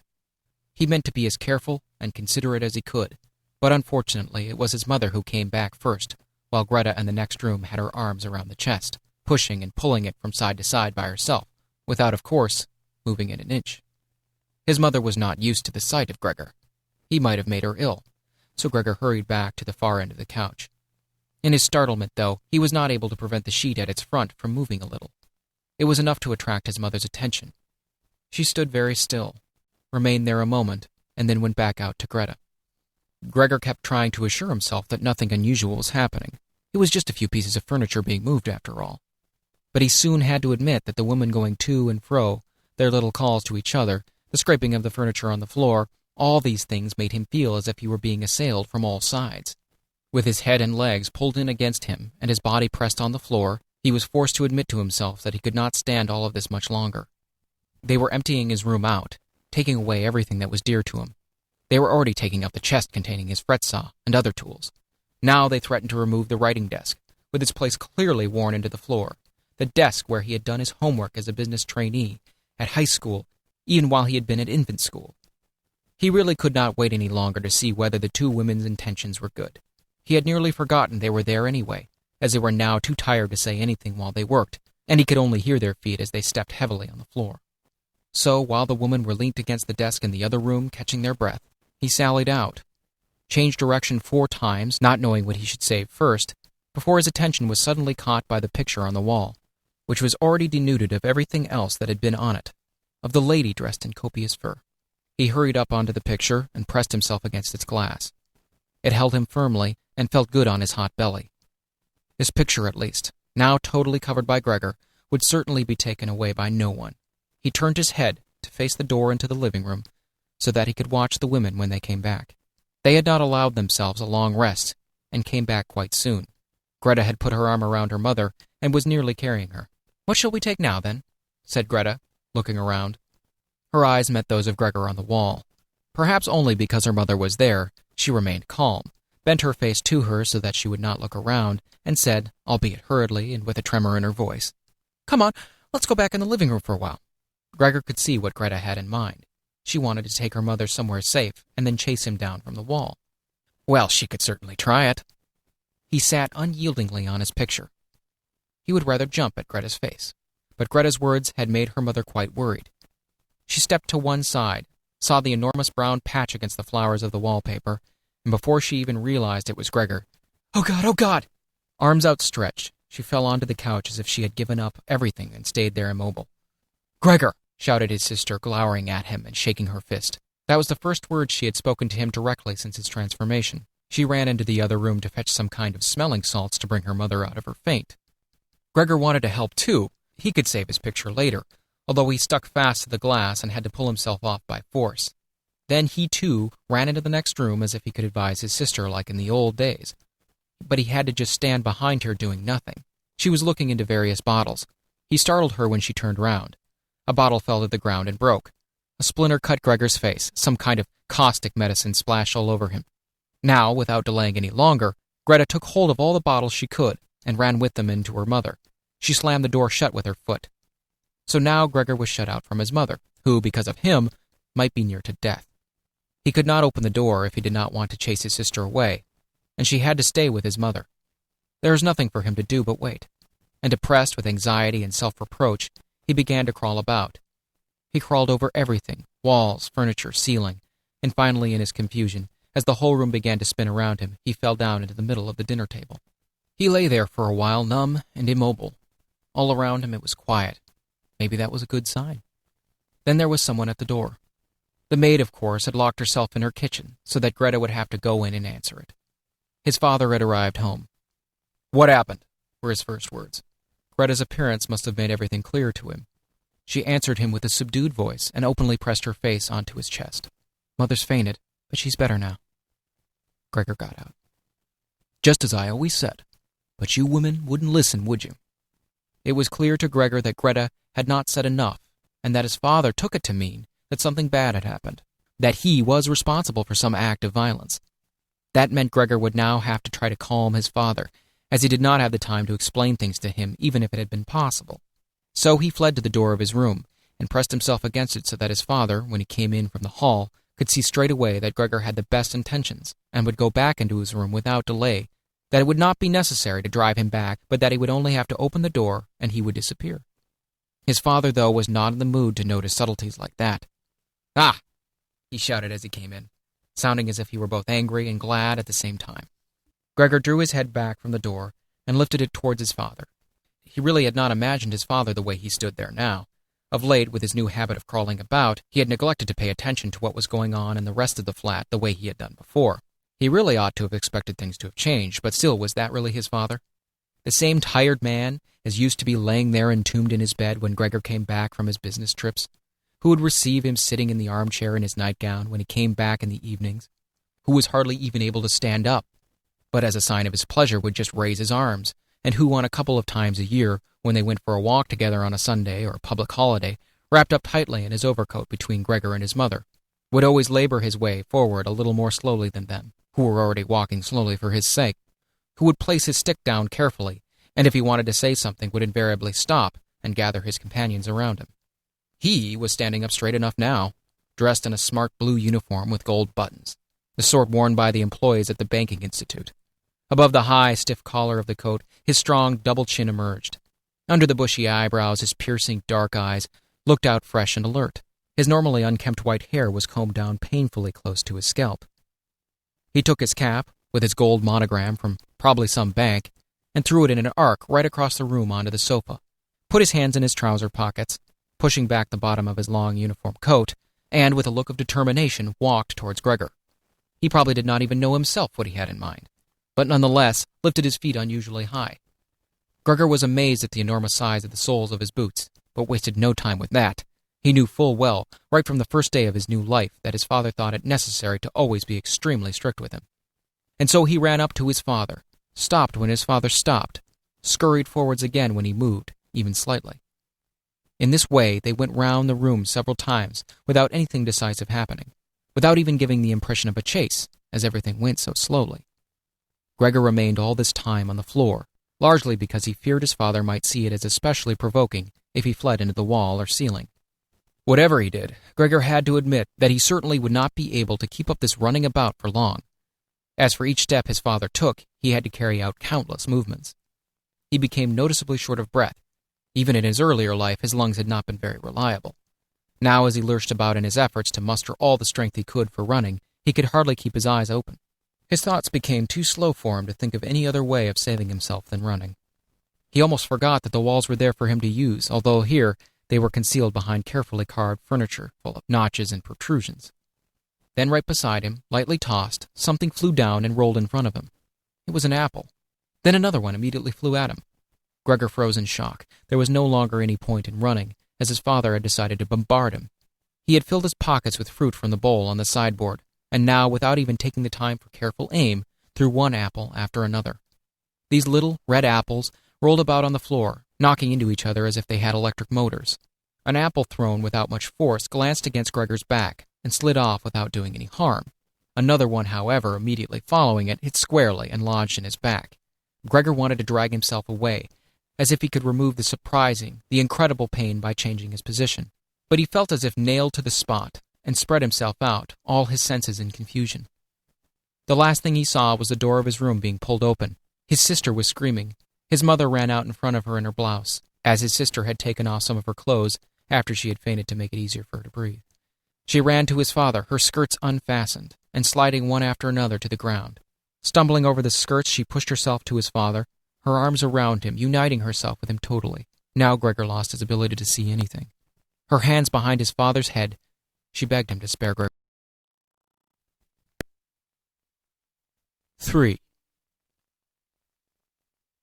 No one dared to remove the apple lodged in Gregor's flesh, so it remained there as a visible reminder of his injury. He had suffered it there for more than a month, and his condition seemed serious enough to remind even his father that Gregor, despite his current sad and revolting form, was a family member who could not be treated as an enemy. On the contrary, as a family there was a duty to swallow any revulsion for him and to be patient just to be patient. Because of his injuries, Gregor had lost much of his mobility, probably permanently. He had been reduced to the condition of an ancient invalid, and it took him long, long minutes to crawl across his room. Crawling over the ceiling was out of the question. But this deterioration in his condition was fully, in his opinion, made up for by the door to the living room being left open every evening. He got into the habit of closely watching it for 1 or 2 hours before it was opened, and then lying in the darkness of his room, where he could not be seen from the living room, he could watch the family in the light of the dinner table, and listen to their conversation, with everyone's permission in a way, and thus quite differently from before.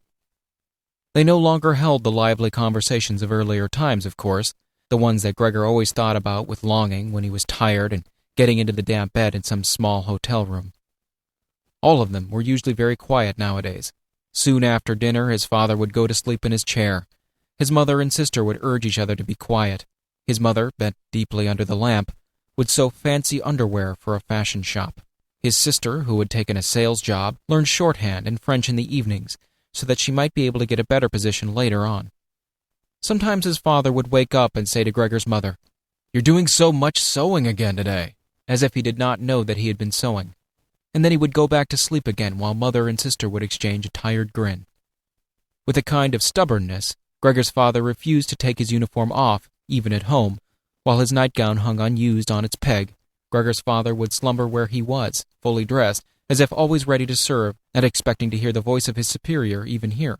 The uniform had not been new to start with, but as a result of this it slowly became even shabbier despite the efforts of Gregor's mother and sister to look after it. Gregor would often spend the whole evening looking at all the stains on this coat, with its gold buttons always kept polished and shiny, while the old man in it would sleep, highly uncomfortable but peaceful. As soon as it struck 10, Gregor's mother would speak gently to his father to wake him, and try to persuade him to go to bed, as he couldn't sleep properly where he was, and he really had to get his sleep if he was to be up at 6 to get to work. But since he had been in work, he had become more obstinate and would always insist on staying longer at the table, even though he regularly fell asleep, and it was then harder than ever to persuade him to exchange the chair for his bed. Then, however much mother and sister would importune him with little reproaches and warnings, he would keep slowly shaking his head for a quarter of an hour with his eyes closed and refusing to get up. Gregor's mother would tug at his sleeve, whisper endearments into his ear. Gregor's sister would leave her work to help her mother, but nothing would have any effect on him. He would just sink deeper into his chair. Only when the two women took him under the arms, he would abruptly open his eyes, look at them one after the other, and say, "What a life! This is what peace I get in my old age." And supported by the two women, he would lift himself up carefully as if he were carrying the greatest load himself, let the woman take him to the door, send them off, and carry on by himself, while Gregor's mother would throw down her needle and her sister her pen so that they could run after his father and continue being of help to him. Who in this tired and overworked family would have had time to give more attention to Gregor than was absolutely necessary? The household budget became even smaller, so now the maid was dismissed. An enormous, thick-boned charwoman, with white hair that flapped around her head, came every morning and evening to do the heaviest work. Everything else was looked after by Gregor's mother on top of the large amount of sewing work she did. Gregor even learned, listening to the evening conversation, about what price they had hoped for, that several items of jewelry belonging to the family had been sold, even though both mother and sister had been very fond of wearing them at functions and celebrations. But the loudest complaint was that although the flat was much too big for their present circumstances, they could not move out of it. There was no imaginable way of transferring Gregor to the new address. He could see quite well, though, that there were more reasons than consideration for him that made it difficult for them to move. It would have been quite easy to transport him in any suitable crate, with a few air holes in it.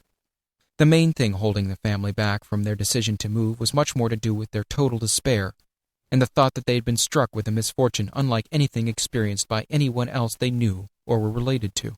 They carried out absolutely everything that the world expects from poor people. Gregor's father brought bank employees their breakfast. His mother sacrificed herself by washing clothes for strangers. His sister ran back and forth behind her desk at the behest of the customers. But they just did not have the strength to do any more, and the injury in Gregor's back began to hurt as much as when it was new. After they had come back from taking his father to bed, Gregor's mother and sister would now leave their work where it was and sit close together, cheek to cheek. His mother would point to Gregor's room and say, "Close that door, Greta." And then, when he was in the dark again, they would sit in the next room and their tears would mingle, or they would simply sit there, staring dry-eyed at the table. Gregor hardly slept at all, either night or day. Sometimes he would think of taking over the family's affairs just like before, the next time the door was opened. He had long forgotten about his boss and the chief clerk, but they would appear again in his thoughts. The salesman and the apprentices, the stupid tea-boy, 2 or 3 friends from other businesses, one of the chambermaids from a provincial hotel, a tender memory that appeared and disappeared again. A cashier from a hat shop for whom his attention had been serious, but too slow. All of them appeared to him, mixed together with strangers and others he had forgotten, but instead of helping him and his family, they were all of them inaccessible, and he was glad when they disappeared. Other times he was not at all in the mood to look after his family. He was filled with simple rage about the lack of attention he was shown, and although he could think of nothing he would have wanted, he made plans of how he would get into the pantry, where he could take all the things he was entitled to, even if he was not hungry. Gregor's sister no longer thought about how she would please him, but would hurriedly push some food or other into his room with her foot before she rushed out to work in the morning, and at midday, and in the evening she would sweep it away again with the broom, indifferent as to whether it had been eaten, or more often than not, had been left totally untouched. She still cleared up the room in the evening, but now she could not have been any quicker about it. Smears of dirt were left on the walls. Here and there were little balls of dust and filth. At first, Gregor went into one of the worst of these places when his sister arrived as a reproach to her, but he could have stayed there for weeks without his sister doing anything about it. She could see the dirt as well as he could, but she had simply decided to leave him to it. At the same time, she became touchy in a way that was quite new for her, and which everyone in the family understood. Cleaning up Gregor's room was for her and her alone. Gregor's mother did once thoroughly clean his room, and needed to use several bucketfuls of water to do it, although that much dampness also made Gregor ill, and he lay flat on the couch, bitter and immobile. But his mother was to be punished still more for what she had done, as hardly had his sister arrived home in the evening than she noticed the change in Gregor's room, and highly aggrieved, ran back into the living room where, despite her mother's raised and imploring hands, she broke into convulsive tears. Her father, of course, was startled out of his chair, and the two parents looked on, astonished and helpless. Then they too became agitated. Gregor's father, standing to the right of his mother, accused her of not leaving the cleaning of Gregor's room to his sister. From her left, Gregor's sister screamed at her that she was never to clean Gregor's room again.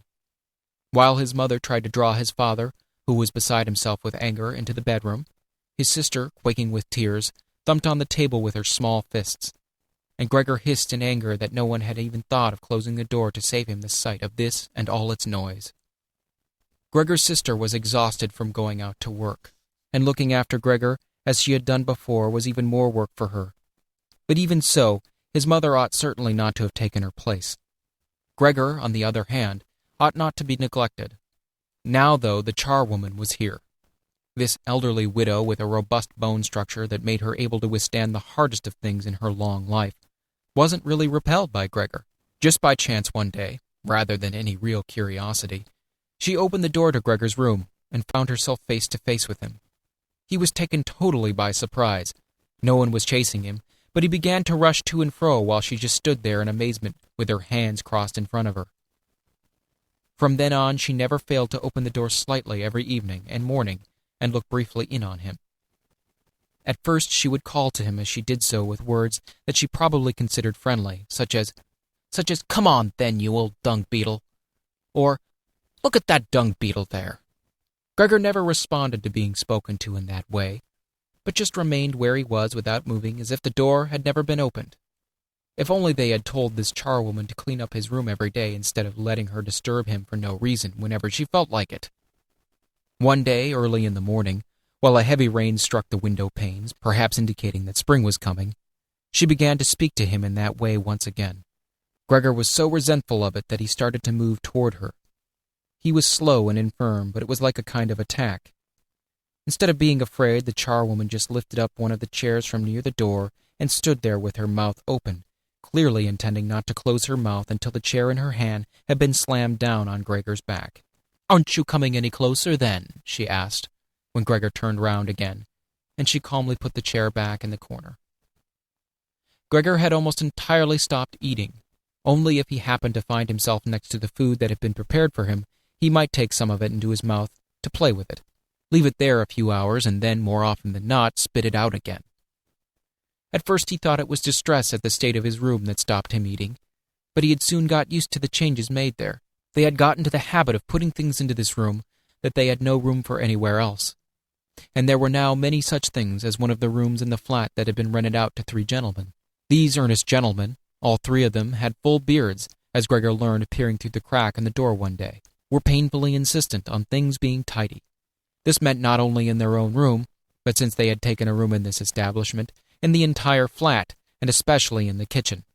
Unnecessary clutter was something that they could not tolerate, especially if it was dirty. They had, moreover, brought most of their own furnishings and equipment with them. For this reason, many things had become superfluous, which, although they could not be sold, the family did not wish to discard.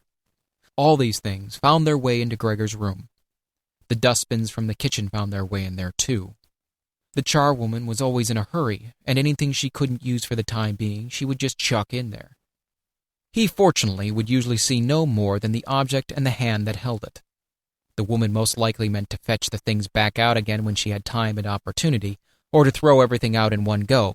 But what actually happened was that they were left there where they landed when they had first been thrown in, unless Gregor made his way through that junk and moved it somewhere else. At first he moved it because, with no other room free where he could crawl about, he was forced to, but later he came to enjoy it, although moving about in the way left him sad and tired to death, and he would remain immobile for hours afterwards. The gentleman who rented the room would sometimes take their evening meal at home in the living room that was used by everyone, and so the door in his room was often kept closed in the evening. But Gregor found it easy to give up having the door open. He had, after all, often failed to make use of it when it was open, and without the family having noticed it, laying in his room in the darkest corner. One time, though, the charwoman left the door to the living room slightly open, and it remained open when the gentleman who rented the room came in the evening, and the light was put on. They sat up at the table where, formerly, Gregor had taken his meals with his father and mother. They unfolded the serviettes and picked up their knives and forks. Gregor's mother immediately appeared in the doorway with a dish of meat, and soon behind her came his sister with a dish piled high with potatoes. The food was steaming and filled the room with its smell. The gentleman bent over the dishes set in front of them as if they wanted to test the food before eating it, and the gentleman in the middle, who seemed to count as an authority for the other two, did indeed cut off a piece of meat while it was still in its dish, clearly wishing to establish whether it was sufficiently cooked or whether it should be sent back to the kitchen. It was to his satisfaction, and Gregor's mother and sister, who had been looking on anxiously, began to breathe again and smiled. The family themselves ate in the kitchen. Nonetheless, Gregor's father came into the living room before he went into the kitchen, bowed once with his cap in his hand, and did his round of the table. The gentlemen stood as one, and mumbled something into their beards. Then, once they were alone, they ate in perfect silence. It seemed remarkable to Gregor that above all the various noises of eating, their chewing teeth could still be heard, as if they had wanted to show Gregor that you need teeth in order to eat, and it was not possible to perform anything with jaws that are toothless, however nice they might be. "I'd like to eat something," said Gregor anxiously, "but not anything like they're eating. They do feed themselves, and here I am, dying." Throughout all this time, Gregor could not remember having heard the violin being played, but this evening it began to be heard from the kitchen. The three gentlemen had already finished their meal. The one in the middle had produced a newspaper, given a page to each of the others, and now they leant back in their chairs, reading them and smoking. When the violin began playing, they became attentive, stood up, and went on tiptoe over to the door of the hallway, where they stood pressed against each other. Someone must have heard them in the kitchen, as Gregor's father called out, "Is the playing perhaps unpleasant for the gentleman? We can stop it straight away." "On the contrary," said the middle gentleman. "Would the young lady not like to come in and play for us here in the room, where it is, after all, much more cozy and comfortable?" "Oh, yes, we'd love to," called back Gregor's father, as if he had been the violin player himself. The gentleman stepped back into the room and waited. Gregor's father soon appeared with the music stand, his mother with the music, and his sister with the violin. She calmly prepared everything for her to begin playing. His parents, who had never rented a room out before, and therefore showed an exaggerated courtesy towards the three gentlemen, did not even dare to sit on their own chairs. His father leant against the door, with his right hand pushed in between two buttons on his uniform coat. His mother, though, was offered a seat by one of the gentlemen, and sat, leaving the chair where the gentleman happened to have placed it, out of the way in a corner. His sister began to play. Father and mother paid close attention, one on each side, to the movements of her hands. Drawn in by the playing, Gregor had dared to come forward a little, and already had his head in the living room. Before, he had taken great pride in how considerate he was, but now it hardly occurred to him that he had become so thoughtless about the others. What's more, there was now all the more reason to keep himself hidden, as he was covered in the dust that lay everywhere in his room, and flew up at the slightest movement. He carried threads, hairs, the remains of food about on his back and sides. He was much too indifferent to everything now to lay on his back and wipe himself on the carpet, like he had used to do several times a day. And despite his condition, he was not too shy to move forward a little onto the immaculate floor of the living room. No one noticed him, though. The family was totally preoccupied with the violin playing. At first the three gentlemen had put their hands in their pockets and come up far too close behind the music stand to look at all the notes being played. And they must have disturbed Gregor's sister. But soon, in contrast with the family, they withdrew back to the window with their heads sunk and talking to each other at half volume, and they stayed by the window while Gregor's father observed them anxiously. It really now seemed very obvious that they had expected to hear some beautiful or entertaining violin playing, but had been disappointed, and they had had enough of the whole performance, and it was only now out of politeness that they allowed their peace to be disturbed. It was especially unnerving, the way they all blew the smoke from their cigarettes upwards from their mouths and noses. Yet Gregor's sister was playing so beautifully. Her face was leant to one side, following the lines of the music with a careful and melancholy expression. Gregor crawled a little further forward, keeping his head close to the ground so that he could not meet her eyes if the chance came. Was he an animal, if music could captivate him so? It seemed to him that he was being shown the way to the unknown nourishment he had been yearning for. He was determined to make his way forward to his sister and tug at her skirt to show her she might come into his room with her violin, as no one appreciated her playing here as much as he would. He never wanted to let her out of his room, not while he lived anyway. His shocking appearance should, for once, be of some use to him. He wanted to be at every door of his room at once to hiss and spit at the attackers. His sister should not be forced to stay with him, though, but stay of her own free will. She would sit beside him on the couch with her ear bent down to him, while he told her how he had always intended to send her to the conservatory, how he would have told everyone about it last Christmas. Had Christmas really come and gone already, if this misfortune hadn't got in the way, and refused to let anyone dissuade him from it? On hearing all this, his sister would break out in tears of emotion, and Gregor would climb up to her shoulder and kiss her neck, which, since she had been going out to work, she had kept free without any necklace or collar. "Mr. Samsa!" shouted the middle gentleman to Gregor's father, pointing without wasting any more words, with his forefinger at Gregor as he slowly moved forward. The violin went silent. The middle of the three gentlemen first smiled at his two friends, shaking his head, and then looked back at Gregor. His father seemed to think it more important to calm the three gentlemen before driving Gregor out, even though they were not at all upset, and seemed to think Gregor was more entertaining than the violin playing had been. He rushed up to them with his arms spread out and attempted to drive them back into their room at the same time as trying to block their view of Gregor with his body. Now they did become a little annoyed, and it was not clear whether it was his father's behavior that annoyed them or the dawning realization that they had had a neighbor like Gregor in the next room without knowing it. They asked Gregor's father for explanations, raised their arms like he had, tugged excitedly at their beards, and moved back towards their room only very slowly. Meanwhile, Gregor's sister had overcome the despair she had fallen into when her playing was suddenly interrupted. She had let her hands drop and let violin and bow hang limply for a while, but continued to look at the music as if still playing. But then she suddenly pulled herself together, laid the instrument on her mother's lap, who sat still laboriously struggling for breath where she was, and ran into the next room, which, under pressure from her father, the three gentlemen were more quickly moving toward. Under his sister's experienced hand, the pillows and covers on the beds flew up and were put into order, and she had already finished making the beds and slipped out again before the three gentlemen had reached the room. Gregor's father seemed so obsessed with what he was doing that he forgot all the respect he owed to his tenants. He urged them and pressed them until, when he was already at the door of the room, the middle of the three gentlemen shouted like thunder and stamped his foot, and thereby brought Gregor's father to a halt.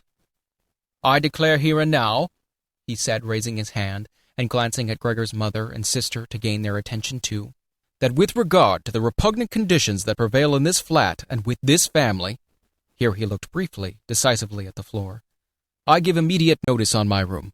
For the days I have been living here I will, of course, pay nothing at all. On the contrary, I will consider whether to proceed with some kind of action for damages from you, and believe me, it would be very easy to set out the grounds for such an action." He was silent, and looked straight ahead as if waiting for something. And indeed his two friends joined in with the words, "And we also give immediate notice." And with that, he took hold of the door handle and slammed the door. Gregor's father staggered back to his seat, feeling his way with his hands, and fell into it. It looked as if he was stretching himself out for his usual evening nap, but from the uncontrolled way his head kept nodding, it could be seen he was not sleeping at all. Throughout all of this, Gregor had lain still where the three gentlemen had first seen him. His disappointment at the failure of his plan, and perhaps also because he was weak from hunger, made it impossible for him to move. He was sure that everyone would turn on him at any moment, and he waited.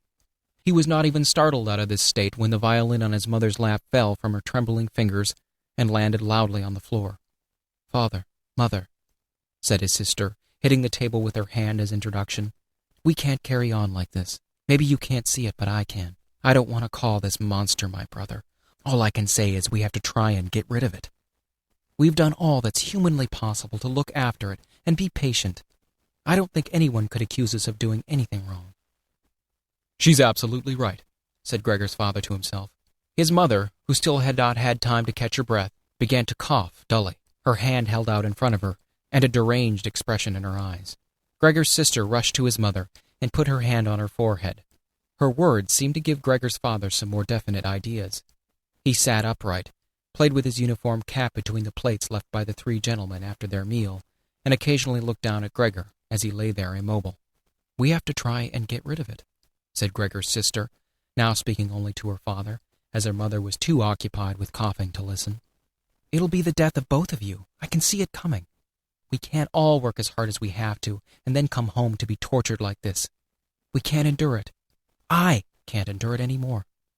And she broke out so heavily in tears that they flowed down the face of her mother, and she wiped them away with mechanical hand movements. "My child," said her father with sympathy and obvious understanding, "what are we to do?" His sister just shrugged her shoulders as a sign of the helplessness and tears that had taken hold of her, displacing her earlier certainty. "If he could just understand us," said his father almost as a question. His sister shook her hand vigorously through her tears as a sign that of that there was no question.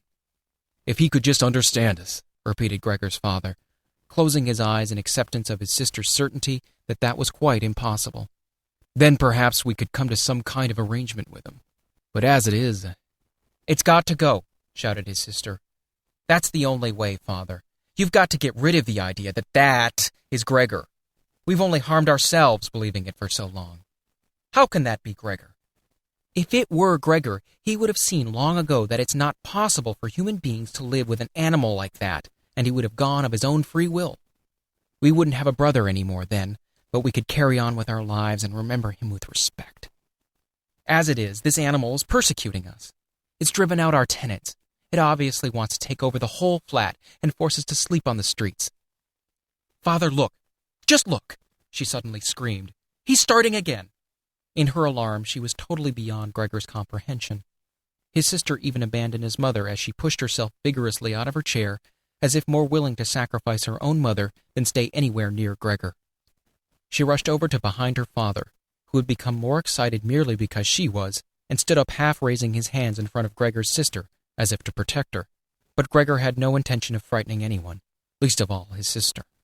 All he had done was begin to turn around so that he could go back into his room, although that was, in itself, quite startling, as the pain-racked condition meant that turning around required a great deal of effort, and he was using his head to help himself do it, repeatedly raising it and striking it against the floor.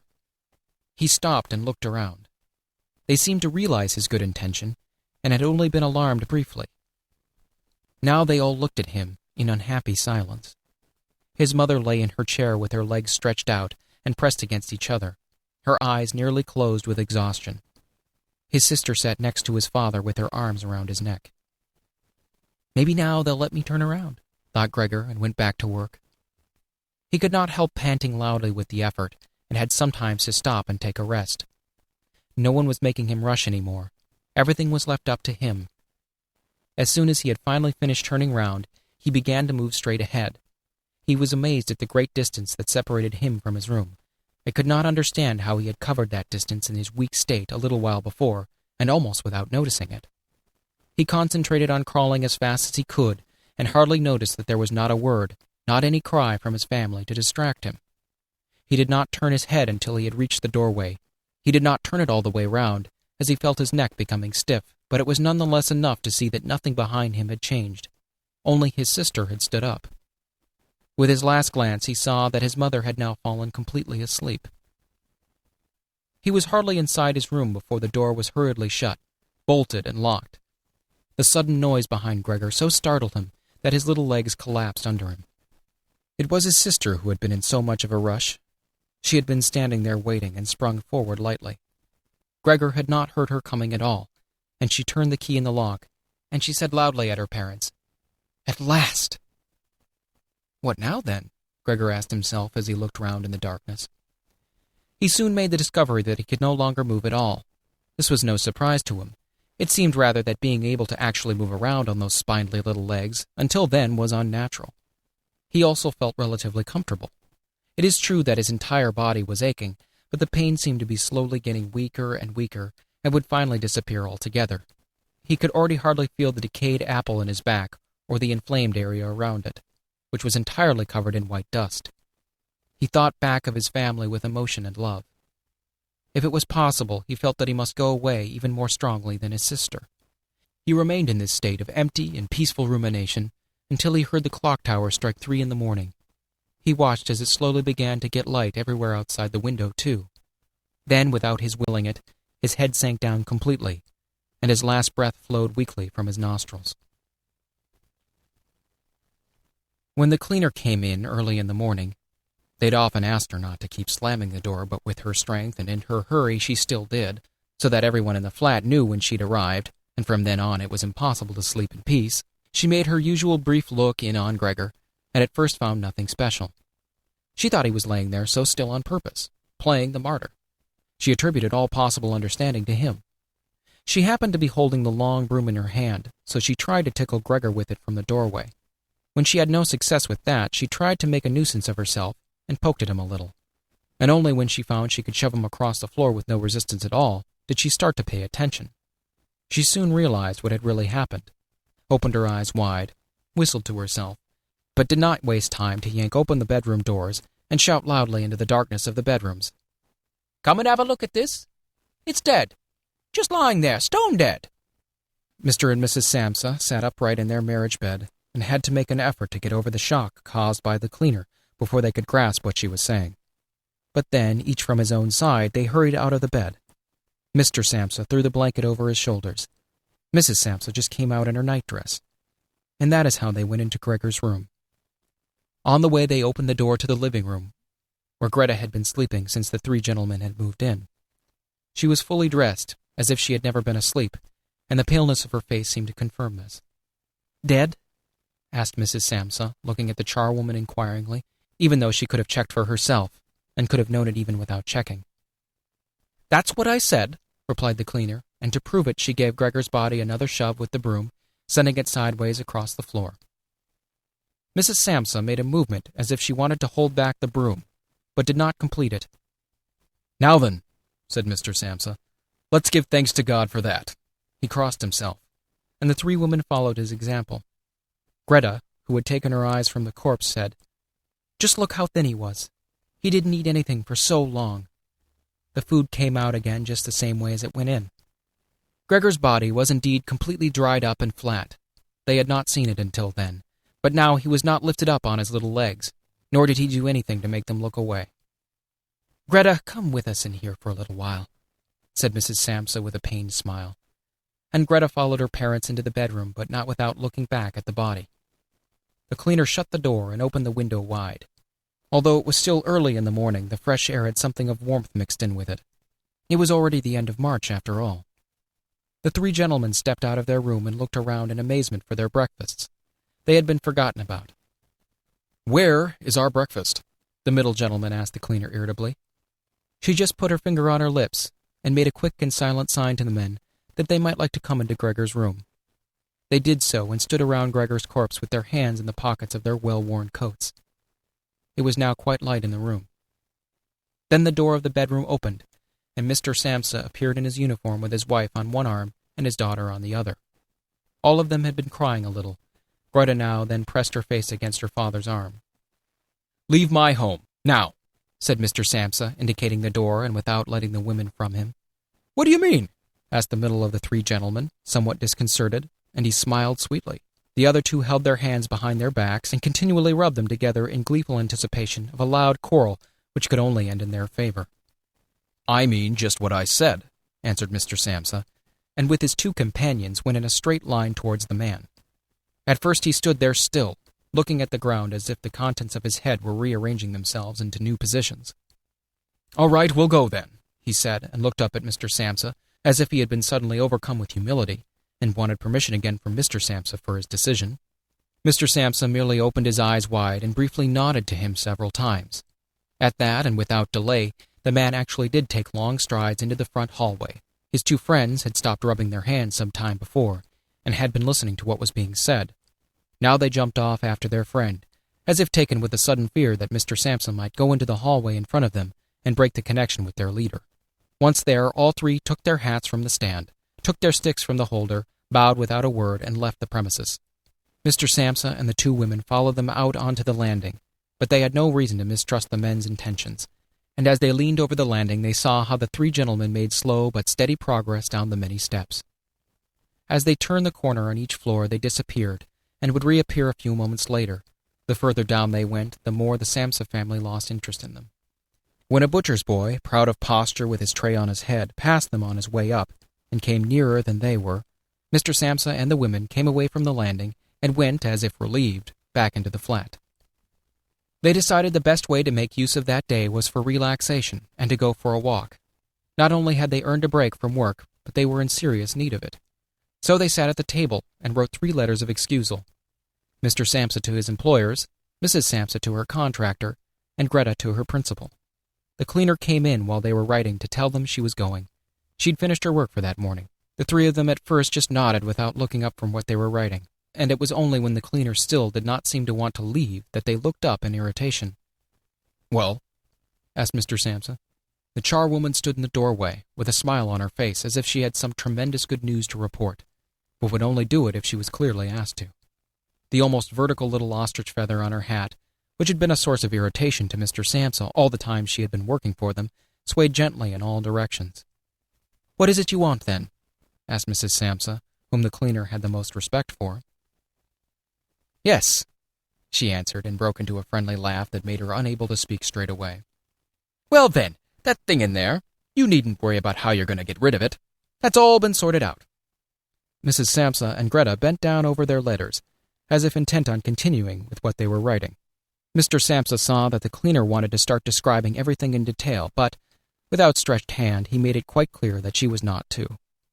So, as she was prevented from telling them all about it, she suddenly remembered what a hurry she was in, and, clearly peeved, called out, "Cheerio then, everyone," turned around sharply and left, slamming the door terribly as she went. "Tonight she gets sacked," said Mr. Samsa.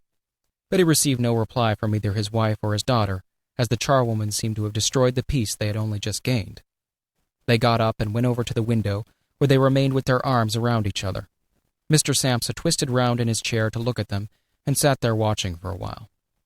Then he called out, "Come here, then. Let's forget about all that old stuff, shall we?